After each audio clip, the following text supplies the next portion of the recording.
11 welcome to my class. আজকে আমরা আলোচনা করব অরবিট এবং অরবিটাল, খুব ইম্পর্টেন্ট কনসেপ্ট।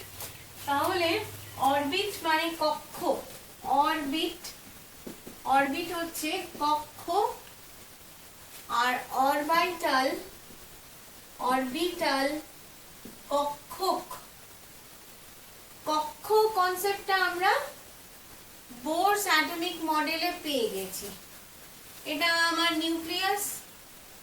নিউক্লিয়াসে দুটো প্রোটন আছে, আর একটা প্রোটন করে দিলাম, আর তিনটে নিউট্রন আছে, আর এর তিনটে ইলেকট্রন, এখানে একটা ইলেকট্রন, এখানে একটা ইলেকট্রন, এখানে একটা ইলেকট্রন।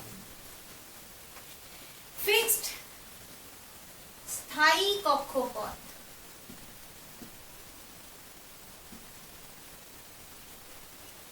নিউক্লিয়াসের চারিদিকে বৃত্তাকার বা উপবৃত্তাকার কক্ষপথে যে বরাবর ইলেকট্রনরা ঘোরে তাকে বলা হচ্ছে কক্ষ। একে বলছি আমরা কক্ষ। আর এর নির্দিষ্ট নাম রয়েছে, যেমন n = যখন 1 তখন একে আমরা বলছি k অরবিট, k কক্ষ। যখন n = 2 তার নাম l কক্ষ।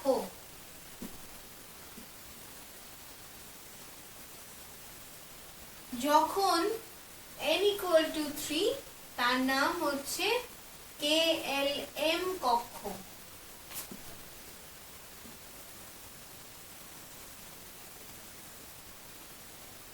n = 4 তার নাম L কক্ষ।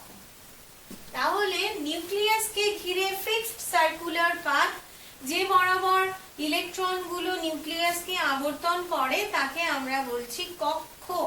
কক্ষর সংজ্ঞা তাহলে আমরা লিখে নিই। নিউক্লিয়াসকে কেন্দ্র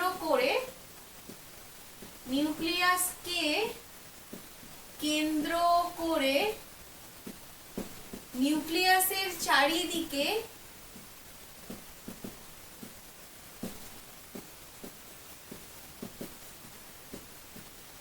যে নির্দিষ্ট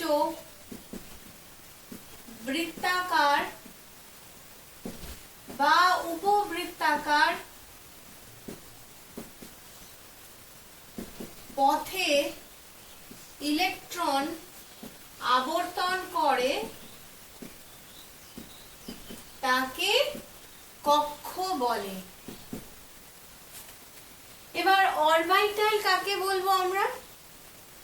অরবিটাল যেমন ইলেকট্রনকে যদি আমরা মেঘ হিসেবে কল্পনা করি, মেঘ হিসেবে কেন কল্পনা করছি আমরা? কারণ ডি ব্রগলি হাইপোথিসিস এবং হাইজেনবার্গের আনসার্টেনিটি প্রিন্সিপাল অনুযায়ী আমরা দেখতে পাচ্ছি যে ইলেকট্রনকে এইভাবে তার অবস্থান এবং গতিবেগ সঠিকভাবে নির্ণয় করা সম্ভব নয়। সেই কারণে ইলেকট্রন আর ওয়েভ পার্টিকেল ডুয়ালিটি ডি ব্রগলির হাইপোথিসিস অনুযায়ী আমরা যদি ইলেকট্রনকে তরঙ্গ হিসেবে ভাবি, তাহলে ইলেকট্রন নিউক্লিয়াসের চারিদিকে ত্রিমাত্রিক অঞ্চলে, যে অঞ্চলে ইলেকট্রনের মেঘের অবস্থানের সম্ভাবনা সর্বাধিক, তাকে বলা হচ্ছে অরবিটাল। যেমন এই আমার নিউক্লিয়াস, এটা আমি আগে যেমন দেখলাম, এটা আমার নিউক্লিয়াস, আর নিউক্লিয়াসের চারিদিকে এই ইলেকট্রনটা আছে। এই ইলেকট্রনটার এবার ত্রিমাত্রিক অবস্থান যদি আমি ভাবি, অর্থাৎ এই বরাবর ইলেকট্রনটার একটা অবস্থান, এটা হচ্ছে y অ্যাক্সিস। এই বরাবর ইলেকট্রনটার একটা অবস্থান, এটা x অ্যাক্সিস বরাবর। এই বরাবর একটা ইলেকট্রনটার অবস্থান, এটা হচ্ছে z অ্যাক্সিস। ইলেকট্রনের এই মেঘের কনসেপ্টটা এইভাবে আমরা একটু ভালোভাবে বুঝতে পারবো যখন টেবিল ফ্যান ঘোরে। আর যখন টেবিল ফ্যানটা স্থির আছে, আমি দেখতে পেলাম যে তার তিনটে ব্লেড আছে। যেই টেবিল ফ্যানের ব্লেডটা খুব বেগে, প্রচন্ড বেগে ঘুরতে শুরু করলো, তখন আমি আর তিনটে ব্লেডকে আলাদাভাবে দেখতে পাবো না। তখন আমার কি মনে হবে, ওই পুরো বৃত্তাকার পথ জুড়ে ব্লেডের একটা মেঘ রয়েছে। এমনকি ব্লেডের একটা তিনটে ব্লেডের জায়গায় যদি একটা ব্লেড থাকে, তখন আমি দেখতে পাবো যে ব্লেডের একটা মেঘ তৈরি হয়েছে, মানে পুরো অংশটা জুড়ে একটা সর্বত্র বৃত্তাকার পথের সর্বত্র আমরা ব্লেডটাকে দেখতে পাবো, আলাদাভাবে তাকে ডিফারেন্সিয়েট করতে পারবো না। এবার যত বেশি বেগে ঘুরবে তত ওই মেঘের ঘনত্ব বাড়বে। ইলেকট্রনকেও আমরা যদি তরঙ্গ হিসেবে কল্পনা করি তাহলেও দেখতে পাবো যে এই ইলেকট্রনের মেঘ ত্রিমাত্রিক অঞ্চলে, যে নিউক্লিয়াসের চারিদিকে ত্রিমাত্রিক অঞ্চলে ইলেকট্রন মেঘের যে অঞ্চলে পাওয়ার সম্ভাবনা সর্বাধিক তাকে বলা হচ্ছে অরবাইটাল। অরবাইটাল কাকে বলে? ইলেকট্রনকে মেঘ বা তরঙ্গ হিসেবে কল্পনা করে, তরঙ্গ হিসেবে কল্পনা করে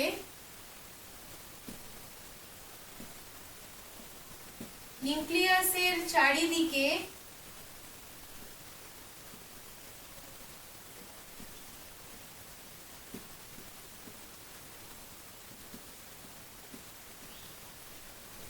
যে ত্রিমাত্রিক অঞ্চলে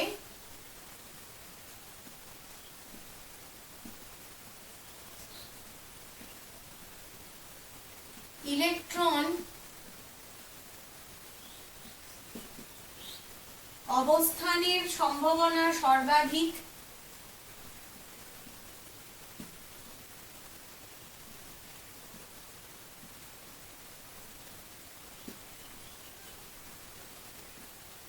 তাকে কক্ষক বলে। কক্ষক এস, পি, ডি, এফ এই সমস্ত কক্ষক হতে পারে।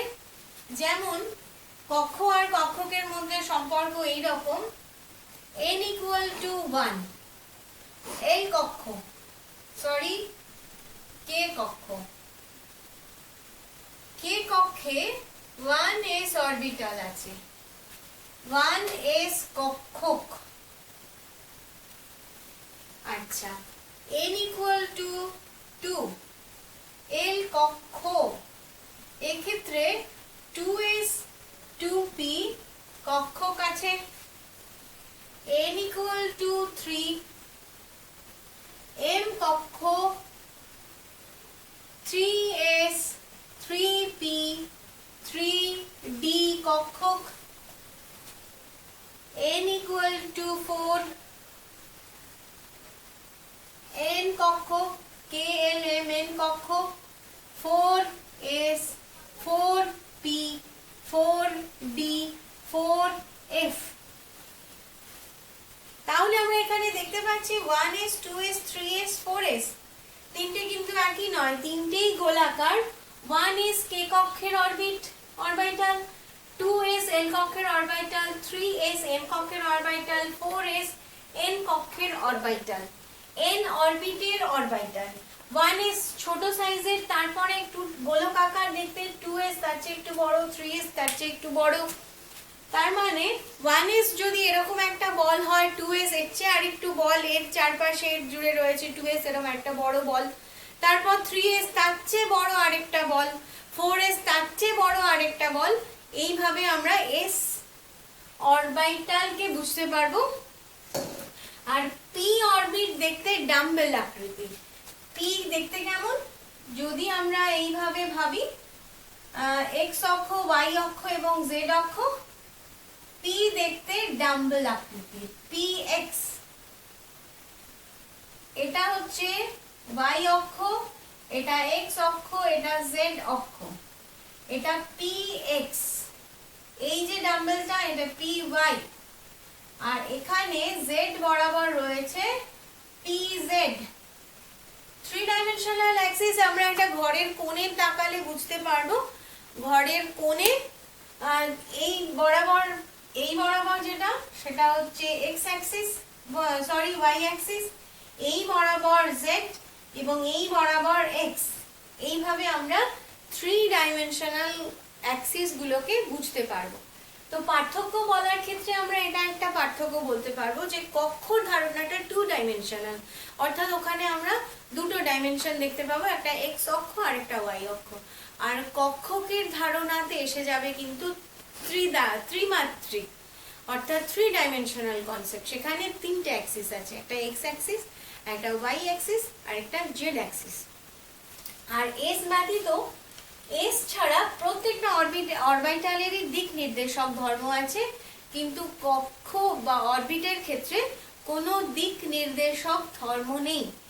কক্ষ আর কক্ষকের পার্থক্য। প্রথম পয়েন্ট আমরা যেটা বলবো সেটা হচ্ছে সংজ্ঞা। সংজ্ঞা নিয়ে আমরা অনেক আলোচনা করে নিয়েছি, তাহলে 1 নম্বর পয়েন্ট সংজ্ঞা আর লিখলাম না। 2 নম্বরও বলে নিয়েছি, দ্বিমাত্রিক পথ নির্দেশ করে, দ্বিমাত্রিক পথ।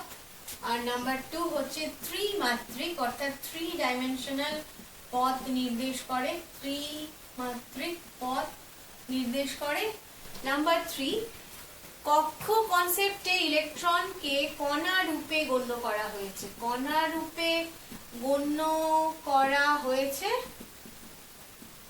আর এখানে কক্ষকে কণা এবং তরঙ্গ উভয় রূপে গণ্য করা হয়েছে, কণা আর তরঙ্গ উভয় রূপে গণ্য।